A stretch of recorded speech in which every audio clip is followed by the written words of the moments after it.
Assalamualaikum warahmatullahi wabarakatuh. Perkenalkan, nama saya Yuki Prastia Mukmin. Saya dari kelompok 3, Teknik Informatika Universitas Dharma Persada. Di video kali ini saya akan mempresentasikan tentang materi sistem bus bersama dengan teman saya William Juanda yang akan melanjutkan presentasi di slide berikutnya. Langsung saja kita ke materinya. Di sini ada pengertian sistem bus. Sistem bus adalah jalur komunikasi yang dibagi pemakai suatu set kabel tunggal yang digunakan untuk menghubungkan berbagai subsistem. Karakteristik penting sebuah bus adalah media transmisi yang dapat digunakan bersama. Sistem komputer terdiri dari sejumlah bus yang berlainan yang menyediakan jalan antara dua buah komponen pada bermacam-macam tingkatan hierarki sistem komputer. Di sini ada konsep program. Sistem tertanam yang tidak fleksibel. Tujuan umum dapat mengerjakan berbagai macam tugas tergantung sinyal kendali yang diberikan. Alih-alih kembali kabel, pasokan set sinyal kontrol. Apa itu program? Sebuah urutan langkah. Pada setiap langkah dikerjakan suatu operasi aritmatika atau logika. Pada setiap operasi diperlukan sejumlah sinyal kendali tertentu. Fungsi control unit. Untuk setiap operasi disediakan kode unik. Misalnya add, move. Bagian hardware tertentu menerima kode dan masalah sinyal kontrol. Komponen yang diperlukan. Control unit dan aritmatika logika unit membentuk central processing unit. Data dan instruksi harus diberikan ke sistem dan dikeluarkan dari sistem. Input atau output. Penyimpanan sementara kode dan hasil yang dibutuhkan main memory. Di sini ada komponen komputer top level view. Di sini ada PC yang berarti program counter, ada IR, instruction register, ada MAR, memory address register, ada MBR, memory buffer register, ada IOAR, input output address register, dan IOBR, input output buffer register. Di sini kita lihat ada siklus instruksi, ada fetch, dan execute. Kita bisa selanjutnya mengambil siklus. Program counter atau PC memegang alamat instruksi berikutnya. Prosesor mengambil instruksi dari lokasi memori yang ditunjuk oleh PC. Kenaikan PC kecuali ada perintah tertentu. Instruksi dimasukkan ke instruction register atau IR.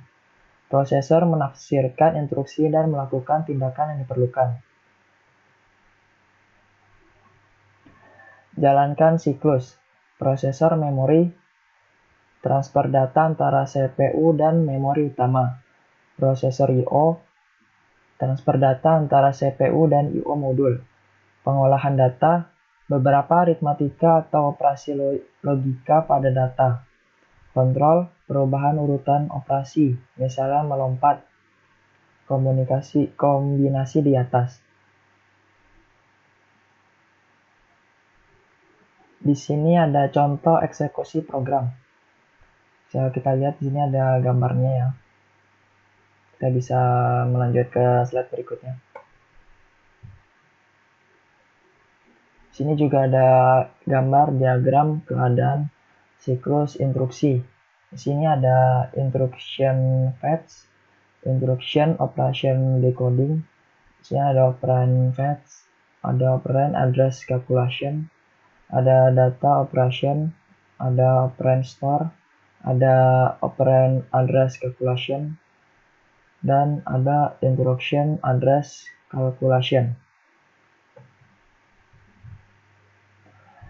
interupsi, suatu mekanisme di mana modul-modul lain, misalnya input-output, dapat mengganggu urutan normal pengolahan. Program, misalnya overflow, pembagian dengan nol. Timer dihasilkan oleh timer prosesor internal, digunakan oleh preemptive multitasking. I/O dari I/O controller, kegagalan perangkat keras, misalnya paritas memori kesalahan. Di sini ada program flow control. Bisa kita lihat di sini ada gambarnya ya. Ini ada yang A, B, dan C. Kita bisa selanjutnya. Siklus interupsi. Ditambahkan ke siklus interupsi. Prosesor memeriksa interrupt. Ditunjukkan oleh sinyal interupsi. Jika tidak ada interupsi, mengambil instruksi berikutnya. Jika interupsi tertunda, menangguhkan pelaksanaan program saat ini, simpan konteks, mengatur PC untuk memulai alamat rutin interrupt handler, proses interupsi, kembalikan konteks dan melanjutkan program terputus. Di sini ada gambar kontrol melalui interupsi. Bisa kita lihat di sini gambarnya ya. Sini juga ada gambar siklus interupsi dengan interupsi.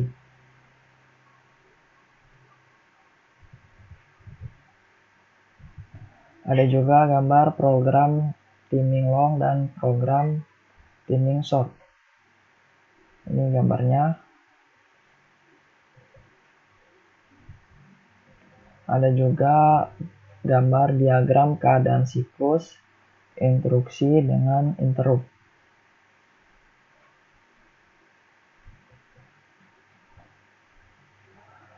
Multi-interupsi, mengaktifkan interupsi. Prosesor akan mengabaikan interrupt berikutnya. Interupsi tetap akan diperiksa setelah interupsi yang pertama selesai dilayani. Interupsi ditangani dalam urutan sesuai datangnya. Tentukan prioritas. Interupsi prioritas rendah dapat diinterupsi oleh interrupt prioritas yang lebih tinggi. Ketika interupsi prioritas lebih tinggi telah selesai diproses, akan kembali ke interupsi sebelumnya. Di sini ada gambar urutan waktu dari beberapa gangguan, ada beberapa interupsi berurutan, dan juga ada beberapa interupsi bersarang.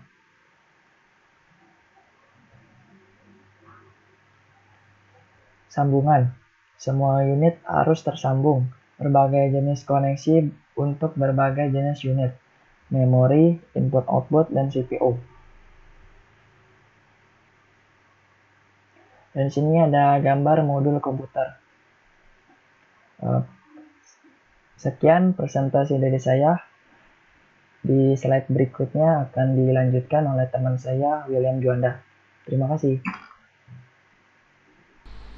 Ya, saya akan melanjutkan presentasi teman saya di slide 24. Kita mulai dengan sambungan memori. Sambungan memori itu bertugas untuk menerima dan mengirim data, menerima alamat atau lokasi, serta menerima sinyal kendali, yaitu baca, menulis, dan waktu. Sambungan input atau output. Ini tuh serupa dengan sambungan memori, tetapi outputnya itu bertugas untuk menerima data dari komputer, mengirimkan data dari prepihal, sedangkan inputnya menerima data dari prepihal dan mengirim data ke komputer. Selanjutnya adalah koneksi CPU. Koneksi CPU di sini bertugas untuk membaca instruksi dan data, menuliskan data setelah pemrosesan, mengirim sinyal kendali ke unit-unit lain, menerima dan menanggapi interrupt. Selanjutnya ada bus. Bus itu memiliki beberapa kemungkinan interkoneksi sistem, bus struktur tunggal dan ganda yang paling umum. Jadi yang paling sering ditemukan itu struktur tunggal dan ganda. Misalnya kontrol, alamat, dan data bus atau PC. Lalu bisa juga Unibus atau Desember PDP maksud saya.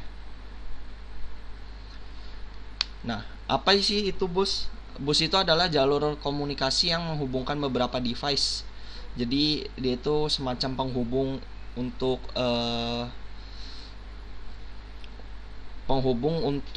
mengirim data gitu ya. Biasanya menggunakan cara broadcast. Seringkali dikelompokkan satu bus berisi sejumlah kanal jalur. Contohnya bus data 32 bit berisi 32 jalur. Lalu jalur sumber tegangannya biasanya tidak diperlihatkan. Selanjutnya adalah data bus. Data bus itu bertugas untuk membawa data.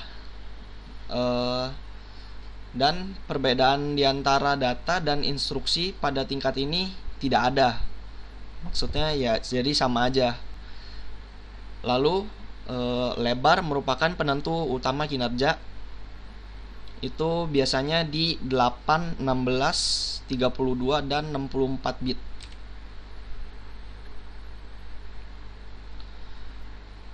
Di sini kita memiliki alamat bus. Alamat bus itu identifikasi sumber atau tujuan dari data. Misalnya CPU perlu membaca instruksi data dari memori pada lokasi tertentu. Lebar jalur menentukan kapasitas memori maksimum dari sistem. Misalnya 8080 memiliki bus alamat 16 bit yang memberi ruang alamat 64K. Selanjutnya kita ada bus control. Bus control ini adalah informasi, kendali, dan timing, dan bertugas untuk membaca atau membaca sinyal. Lalu interrupt request dan clock signals. Ini adalah contoh skema interkoneksi bus. Jadi ada CPU, memori lainnya, input dan output. Dan yang di sini itu adalah busnya.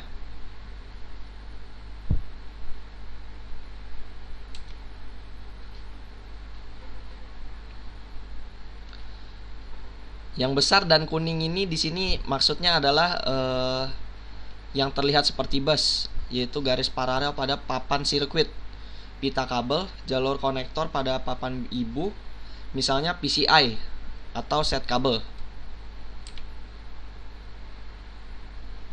Nah, ini adalah gambar dari fisik arsitektur bus yang telah direalisasikan.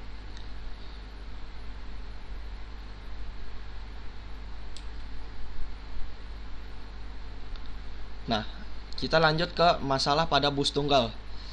Masalah-masalahnya adalah antara lain banyak device pada bus tunggal menyebabkan propagasi, penundaan, panjang data jalan, berarti bahwa koordinasi penggunaan bus dapat mempengaruhi kinerja. Jika transfer data agregat pendekatan kapasitas bus, kebanyakan sistem menggunakan multiple bus untuk mengatasi masalah ini. Jadi untuk mengatasi masalah-masalah ini harus digunakan multiple bus. Jadi bus sistemnya ada banyak, lebih dari satu. Berikut adalah contoh gambar bus tradisional dan high performance bus. Yang sebelah kiri adalah bus tradisional yang menggunakan caceh, Yang di sebelah kanan adalah high performance bus.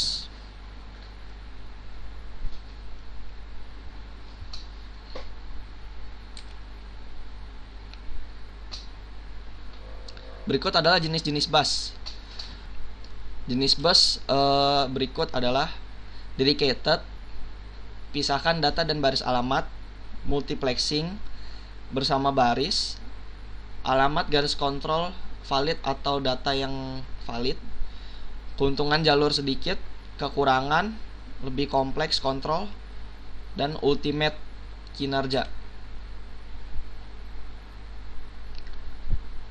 Sini kita akan membahas arbitrasi pada bus. Arbitrasi pada bus itu yang ke satu, beberapa modul mengendalikan bus. Contohnya itu CPU dan DMA controller. Setiap saat hanya satu modul yang mengendalikan, dan arbitrasi bisa secara centralized atau distributed. Arbitrasi centralized itu adalah merupakan bagian dari CPU atau terpisah, dan ada satu hardware atau device yang mengendalikan akses bus, controller, dan bus arbiter. Arbitrasi distributed, setiap modulnya dapat mengklaim bus. Setiap modul memiliki control logic. Selanjutnya adalah timing. Koordinasi event pada bus, yang kontrol itu si timing ini.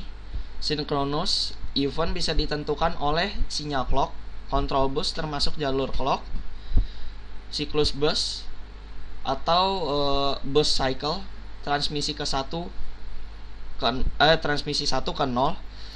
Semua device dapat membaca jalur clock. Biasanya sinkronasi terjadi pada tepi naik atau leading edge. Lalu suatu event biasanya dimulai pada awal siklus. Berikut adalah contoh diagram waktu sinkron, timing asinkron, dan tulis diagram. Timing asinkron, tulis diagram. Yang sebelumnya itu adalah timing asinkron, baca diagram. Ini adalah waktu sinkron, diagram waktu sinkron. Di sebelah kanan adalah timing asinkron yang sedang membaca diagram. Yang di sebelah kiri bawah ini adalah timing asinkron yang sedang menulis diagram. Selanjutnya adalah bus PCI. PCI itu adalah peripheral component interconnection. Bus PCI ini dikeluarkan oleh Intel sebagai public domain, memiliki 32 atau 64 bit, dan biasanya itu 50 jalur. Jalur pada bus PCI ini yang diperlukan. Yang pertama adalah jalur sistem, clock and reset, address data, 32 jalur multiplex address atau data, jalur validasi, interface control, arbitrasi, tidak dibagi atau tidak di-share, not shared, direct connection ke PC bus arbiter, dan error lines. Ini adalah jalur PCI yang opsional, yang tidak harus ya, tidak wajib, yaitu interrupt lines yang tidak di-share, cache support 64 bit bus extension, tambahan 32 lines, time multiplex 2 line untuk enable device to agree use 64 bit transfer untuk transfer 64 bit. Lalu ada JTAG atau boundary scan. Lalu for testing procedures. Command prompt pada PCI. Transaksi di antara initiator atau master dengan target. Master yang memegang kendali bus di sini. Master juga yang menentukan jenis transaksi. misalnya input output atau read atau write. Lalu fase address dan fase data. Ini adalah contoh PC bus arbiter yang di sebelah kiri. Yang di sebelah kanan ada PCI read timing diagram. Lalu di bawah ini adalah PCI bus arbitration. Sekian yang bisa saya presentasikan. Mohon maaf bila banyak kurangnya. Sekian, terima kasih.